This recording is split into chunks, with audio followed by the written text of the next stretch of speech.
الحمدللہ وحدہ والصلاۃ والسلام علی من لا نبی بعدہ اعوذ باللہ السمیع العلیم من الشیطان الرجیم بسم اللہ الرحمن الرحیم رب ادخلنی مدخل صدق واخرجنی مخرج صدق واجعلنی من لدنک سلطانا نصیرا۔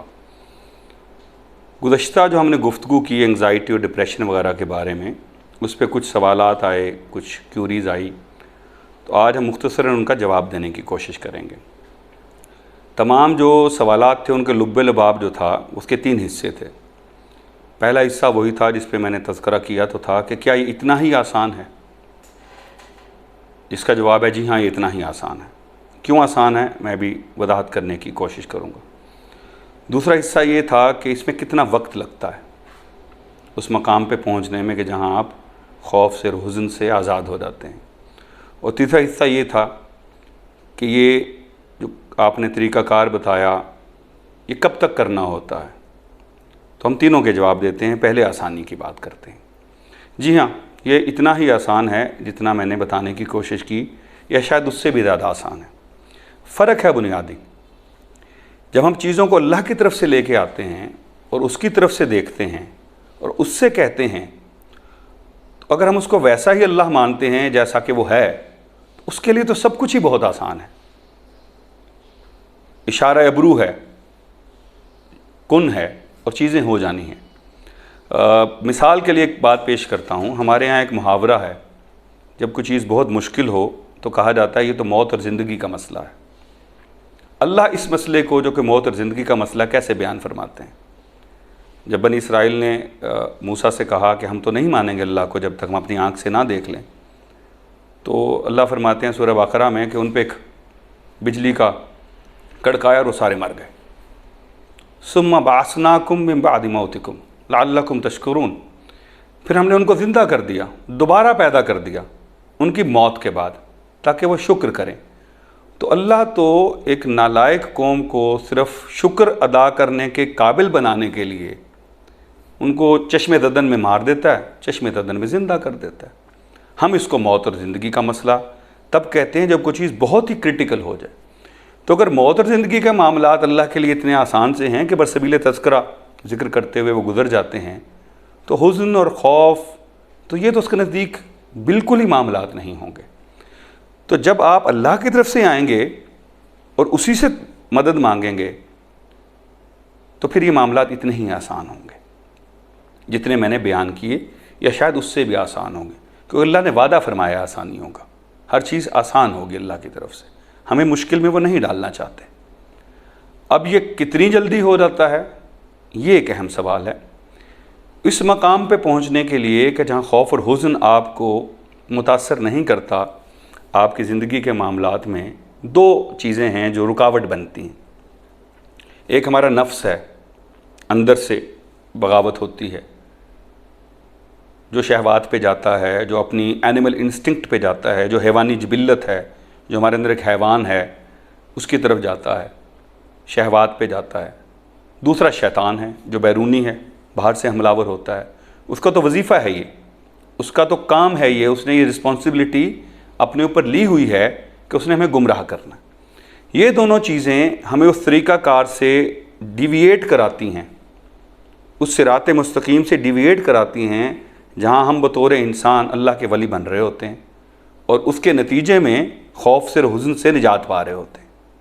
اور اس میں جو نفس ہے اس کو ہم فی الحال سائڈ پہ کر دیتے ہیں، کیونکہ پورا موضوع ہے ایک، اور یہ وہ موضوع ہے جس پہ بہت کم گفتگو ہوئی ہے۔ یہ موضوع ہمارے بنیادی امتحان سے متعلق ہے کہ بطور انسان، بطور ابن آدم ہمارا امتحان کیا ہے۔ اس پہ ہم انشاءاللہ علیحدہ سے گفتگو کریں گے، اور وہ لمبی گفتگو ہوگی، شاید 3-4 سیشن۔ اب شیطان کی طرف آ جاتے ہیں۔ شیطان ہمیں بہکاتا ہے، ہمیں گمراہ کرتا ہے، ہمیں اغوا کرتا ہے، ہمیں جھوٹی تسلیاں، جھوٹے وعدے دیتا ہے۔ یہ تمام اس کے جو حملے ہیں، اگر میں آج کی صورتحال میں کونوٹیشن لوں تو یہ مختلف قسم کے وائرس ہیں جو ہم پہ حملہ آور ہوتے ہیں۔ بعین ہی جس طرح وائرس سے ہم بچنے کے لیے کچھ حفاظتی تدابیر کرتے ہیں، کچھ ویکسینیشن کرتے ہیں، اللہ نے بھی ہمیں کچھ حفاظتی تدابیر بتا دی ہیں، کچھ ویکسینیشن بتا دی ہیں۔ اگر ہم ان پہ عمل کر لیں تو یہ اتنا ہی آسان ہے جتنا میں نے کہا۔ اب یہ لیکن 1 دن میں ہو جاتا ہے، 1 سال میں ہو جاتا ہے، 10 سال میں ہو جاتا ہے، یہ ویریبل ہے، human being to human being variable ہے، انسان سے انسان پہ مختلف ہے۔ کیسے؟ مختلف جبلت ہیں، مختلف طبیعت ہے، مختلف کنسسٹنسی ہے، مختلف شوق ہے۔ جب وہ شوق، کنسسٹنسی، ایفرٹ مل جاتے ہیں، اس کے حساب سے ہر انسان کا اپنا ایک طریقہ کار بن جاتا ہے۔ وہ طریقہ کار بتاتا ہے کہ کتنے عرصے میں آپ اس سیف زون میں آ جائیں گے۔ لیکن اللہ سے امید مجھے یہ ہے کہ جیسے ہی آپ اس رستے پہ چلنا شروع کرتے ہیں، بیسک امیونٹی مل جاتی ہے کہ جس میں خوف اور حزن جو ہے آپ کو گمراہی پہ نہیں لے کے جاتا، آپ کو ریٹیلیشن پہ نہیں لے کے جاتا، وہ آپ کو پہلے دن مل جاتی ہے۔ پھر جوں آپ آگے بڑھتے چلے جاتے ہیں، منازل آسان ہوتی جاتی ہیں۔ جس طرح زندگی کے باقی معاملات ہوتے ہیں جس میں آپ گریجویٹ کرتے ہیں۔ ایک آدمی جو انجینئرنگ یونیورسٹی میں بھی داخل ہو جاتا ہے یا میڈیکل کالج میں بھی داخل ہو جاتا ہے، یار دوستوں اس کو ڈاکٹر انجینئر کہنے لگ جاتے ہیں، اس کو وقت لگتا ہے۔ لیکن پھر جب ایک فارمل ڈگری مل جاتی ہے، اس کے بعد بھی اور بہت سارے معاملات ہوتے ہیں۔ کچھ لوگ اس میں ماسٹرز کرتے ہیں، کچھ پھر پی ایچ ڈی کرتے ہیں، وہ درجات ہیں۔ بے عین ہی ادھر بھی ہوئی ہوتا ہے، آپ بیسک کمیونٹی مل جاتی ہے، پھر آپ چلتے چلے جاتے ہیں، اور ایک وقت آتا ہے جب آپ بیسک کوالیفیکیشن پہ پہنچ جاتے ہیں۔ اس کے بعد پھر درجات ہیں۔ جس طرح دنیا کے معاملات میں اگلے درجات علم پر ہیں، یہاں بھی اگلے درجات علم پر ہیں۔ علم کس چیز کا ہے؟ علم ایگزیکٹلی اسی چیز کا ہے کہ جس اللہ سے ہم نے مدد مانگی، جو خوف اور حزن کا بھی پیدا کرنے والا ہے، جو شیطان کا بھی پیدا کرنے والا ہے، جو سکھ کا، فلاح کا، ہیپینس کا بھی پیدا کرنے والا ہے، وہ کتنا بڑا ہے، کیا چاہتا ہے ہم سے۔ جتنا ہم اللہ کو جانتے چلے جاتے ہیں، اتنا ہمارے لیے اس کے دیے گئے طریقہ کار پہ عمل کرنا آسان ہوتا جاتا ہے۔ جتنا عمل بڑھتا جاتا ہے کنسسٹنٹلی، اتنا زیادہ شیطان کے حملے پسپا ہونے لگتے ہیں، اتنا زیادہ خوف اور حزن ختم ہونے لگتا ہے۔ حل وہی ہے، چلتے چلے جائیں اور گریجویشن کی طرف چلے جائیں۔ کب ختم ہوتا ہے یہ سفر؟ کبھی بھی نہیں ختم ہوتا، حتیٰ یأتیک الیقین، موت آنے تک تو نہیں ختم ہوتا۔ یہ بھی امتحان کا حصہ ہے، موت سے پہلے کچھ نہیں ہے۔ شیطان موجود ہے، ہم بھی موجود ہیں، وہ حملے کرتا رہے گا۔ نازک مقامات بھی آتے ہیں۔ جب امیونٹی بڑھ جاتی ہے تو کئی دفعہ نیا ویریئنٹ بھی آ جاتا ہے، اور اس سارے معاملے میں جو سب سے نازک مقام ہوتا ہے وہ مقام ہوتا ہے جہاں ہمیں کسی وجہ سے اندرونی طور پر یا بیرونی مظاہر سے، بیرونی واقعات سے یہ یقین آنے لگتا ہے کہ اب ہم امیون ہیں، اب ہم بچ گئے ہیں۔ اس کے بعد اصل حملہ ہوتا ہے۔ ابھی ہم جس طرح گفتگو کر رہے تھے، جب آپ اپنے سکل سیٹ پہ فخر کرنے لگ جاتے ہیں تو نیچرلی آپ ریلیکس کر جاتے ہیں۔ وہاں ریلیکس نہیں کرنا ہوتا، کیونکہ جس لمحے یہ گمان آتا ہے کہ اب میں بچ گیا، اس لمحے پھر آپ کا تفاخر آ جاتا ہے، حب جا آ جاتی ہے کہ میں تو بہت کمال چیز ہوں کوئی۔ جیسے ہی وہ لمحہ آتا ہے، شیطان کے لیے وہ سب سے کارآمد زمین ہوتی ہے جس میں وہ دوبارہ اپنے تمام وساوس، اپنے خدشات، اپنی حرکتیں کاشت کر سکتا ہے۔ اس سے بچنا ہوتا ہے۔ اس لیے یہ سفر چلتا رہے گا، رکے گا کبھی نہیں۔ اگر آپ کو محسوس ہونے لگے کہ رکنا ہے تو سمجھ لیں شیطان کچھ کر رہا ہے۔ اس میں ایک واقعہ ہے چھوٹا سا کہ شیخ عبد القادر کا، کہ ایک دفعہ شیطان ان کے پاس آیا اور کہنے لگا کہ عبد القادر، میں بہت بڑا آپ کا معترف ہوں، کیونکہ میرے علاوہ اگر دنیا میں توحید کا کوئی پیروکار ہے تو وہ آپ ہیں۔ یہ توحید کی پیروکاری ہی تو تھی جس نے مجھے روکا کہ میں نے سجدہ نہیں کیا انسان کو۔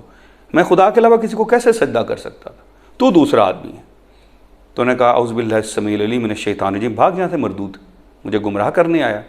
تو شیطان بھاگا، اور بھاگتے بھاگتے کہنے لگا اے عبد القادر، آج تیرے علم نے تجھے بچا لیا۔ انہوں نے فرمایا نہیں، آج میرے اللہ کی رحمت نے مجھے بچا لیا۔ اور پھر شیطان نے کہا یا آپ نے فرمایا کہ یہ آخری حملہ سب سے کارگر تھا، جب اس نے علم کا حوالہ دے کے تفاخر پیدا کرنے کی کوشش کی تھی۔ تو سمری یہ ہے، انگزائٹی ہو یا خوشی ہو، ڈپریشن ہو یا بے فکری ہو، رزق کی کشادگی ہو یا اس کی تنگی ہو، سب اس اللہ نے پیدا کی ہیں۔ اگر آپ اس کو جان لیتے ہیں، اور یہ جان لیتے ہیں وہ ہرگز ہمیں ایک مشقت میں نہیں ڈالنا چاہتا، طٰہٰ وما انزلنا علیک القرآن لتشقیٰ، ہم نے یہ قرآن مشقت کے لیے تو نہیں نازل کیا، اور وہ آپ کو آسانی دینا چاہتا ہے۔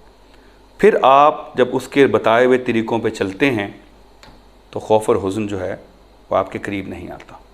اگر آتا ہے تو آپ کو اس طرح تنگ نہیں کرتا جس طرح تنگ کرتا ہے۔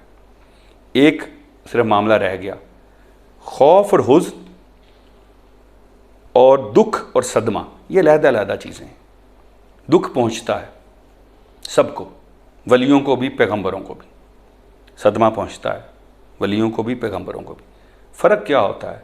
دکھ ان کو خدا کے خلاف بغاوت پر آمادہ نہیں کرتا جس طرح شیطان ہوا، دکھ ان کو خدا کے خلاف ناجائز بات کرنے پہ آمادہ نہیں کرتا۔ وہ یہ نہیں کہتے کہ میرے ساتھ ایسا کیوں کر دیا، وہ یہ نہیں کہتے غالب کی زبان میں کیا تیرا بگڑتا تھا جو نہ مرتا کوئی دن اور، وہ کہتے ہیں انا للہ و انا الیہ راجعون۔ جب آپ یہ کہہ دیتے ہیں حزن ختم ہو جاتا ہے۔